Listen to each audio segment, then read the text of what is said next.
The last thing the men behind the curtain want is a conscious, informed public capable of critical thinking, which is why a continually fraudulent zeitgeist is output via religion, the mass media, and the educational system. They seek to keep you in a distracted, naive bubble, and they are doing a damn good job of it. In 2005, an arrangement between Canada, Mexico, and the United States was made. This arrangement, unannounced to the public, unregulated by Congress, merges the United States, Mexico, and Canada into one entity, erasing all borders. It's called the North American Union, and you might want to ask yourself why you've never heard of this. In fact, there is only one mainstream reporter who has actually heard of and has had the courage to cover this issue. The Bush administration's open borders policy and its decision to ignore the enforcement of this country's immigration laws is part of a broader agenda.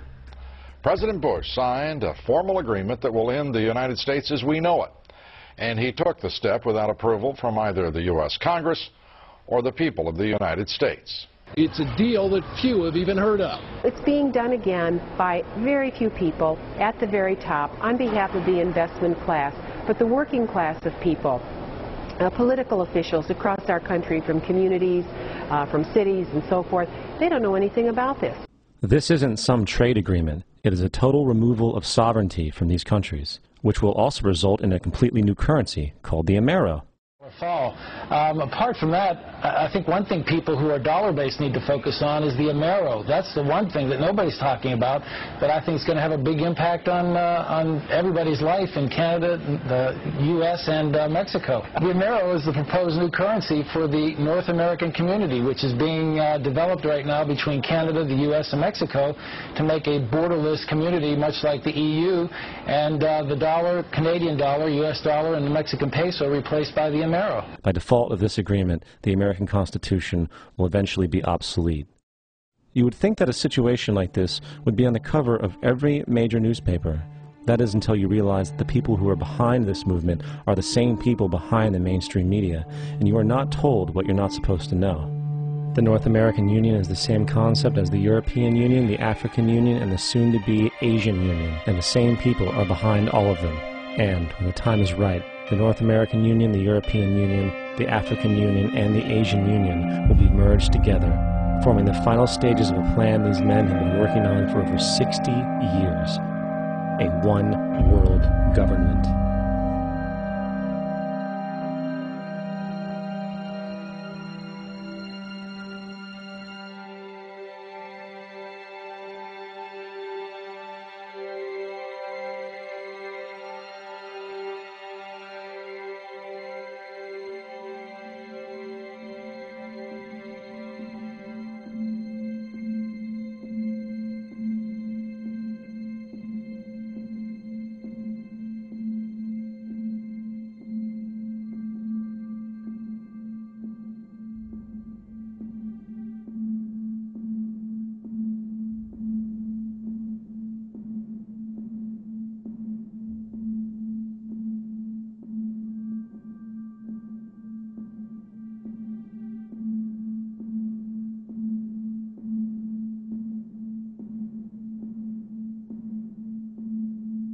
One bank, one army, one center of power.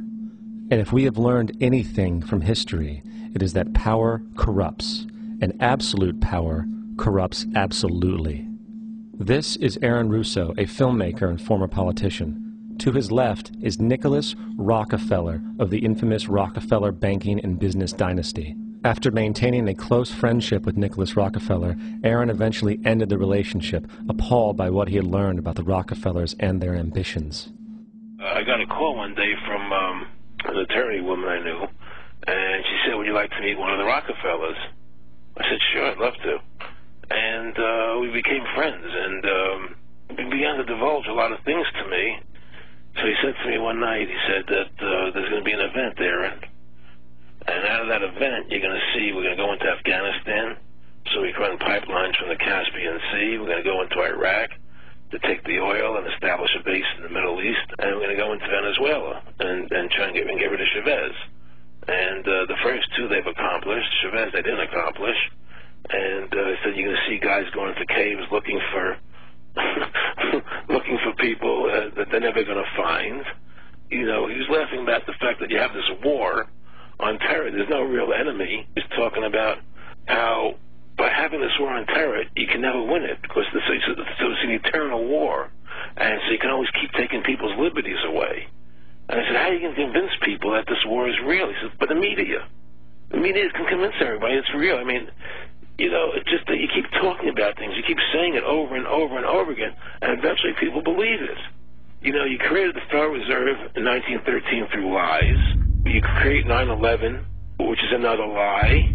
Through 9/11, you're fighting a war on terror, and now all of a sudden you go into Iraq, which was another lie, and now they're going to do Iran. You know, and it's all one thing leading to another, leading to another, leading to another. Now, I would say to them, what are you doing this for? What's the point of this thing? You have all the money in the world you ever want. You have all the power. I said, you know, you're hurting people. It's not a good thing. And he would say, what do you care about the people for? Take care of yourself and take care of your family. And then I said to him, what are the ultimate goals here? He said, the ultimate goal is to get everybody in this world chipped with the Rfid chip and have all money be on those chips and everything on those chips. And if anybody wants to protest what we do or violate what we want, we just turn off their chip. That's right, microchips. In 2005, Congress, under the pretense of immigration control and the so-called war on terrorism, passed the Real ID Act, under which it is projected by May 2008, you will be required to carry around a federal identification card, which includes on it a scannable barcode with your personal information.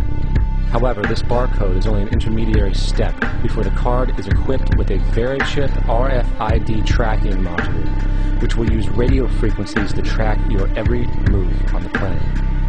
If this sounds foreign to you, please note that the RFID tracking chip is already in all new American passports. And the final step is the implanted chip, which many people have already been manipulated into accepting under different pretenses.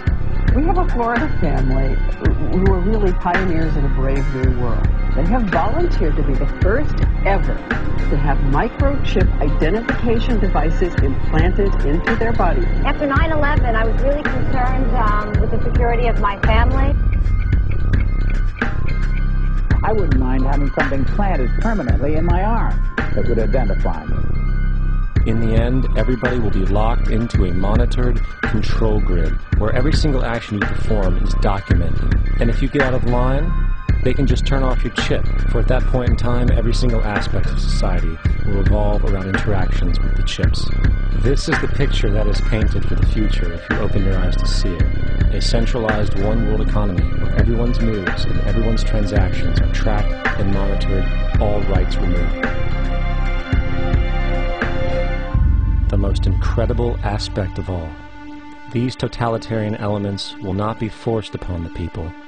The people will demand them. For the social manipulation of society through the generation of fear and division has completely detached humans from their sense of power and reality. A process which has been going on for centuries, if not millennia.